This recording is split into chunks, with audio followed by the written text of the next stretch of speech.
Alright, so you should have just logged into Razor's Edge for the very first time, and you should be looking at a screen similar to what you see on the monitor right now.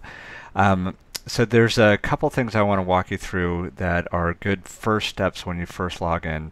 The first is to update your user or your passwords on both Blackbaud Hosting and Razor's Edge. So I'm going to actually click back over to the web browser. And as you can see, this is the screen that you see when you first log in. A couple things to note, any of the green area actually has live links. And so you see I can change my view, I can go in and change my settings or log off. The word content is actually a separate tab, and we will go over this at a later point, but it's good to know that for navigation. And then if you click on the settings, you will go back to this page that you were at earlier. And if you remember, the run client detection helps you determine if you have Citrix on your computer. For updating your password, you just click the change password link, enter the original password that was provided to you, and update that with a new password in this box, and then type to confirm the password and click OK. Again, because we're talking about private donor information, it's very important that you actually update a new password when you log on to make sure that nobody else knows the password that you've been given, which is essentially a generic password at this point. So once you have updated that on the Blackbaud hosting site, we'll want to go back to Razor's Edge. And in Razor's Edge, we'll want to do the same thing. And again, the login for Razor's Edge is a separate account and a separate login than the Blackbaud hosting site. So if you don't change this in both locations, you will actually start to have different passwords. If you click on the Edit button at the top and go to Change Passwords, you get a similar message to what you got on the hosting site. You'll type in your original password, a new password, and confirm, and then hit OK. Again, it is completely possible to have completely different usernames and different passwords on the Blackbaud hosting site versus the Razor's Edge site. But it's not a bad idea to use the same password because it can get confusing.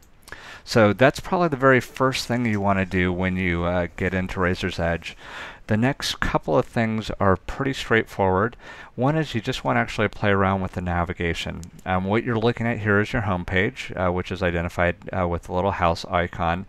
These are favorites that you can customize in time. And then below that is an area that can be customized with dashboard reports. And these are specific reports to you that you may want to see at your center. And again, we'll work on how to customize those in the days ahead.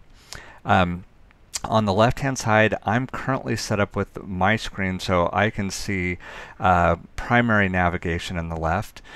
You also get the text navigation across the top, and if you click, you can see these different options. And so I'm just quickly scrolling through to give you an idea what's at the top.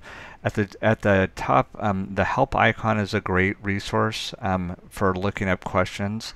And then underneath tools, if you go to user options, you'll receive this pop-up that shows you what can be customized and what you can look at in the future.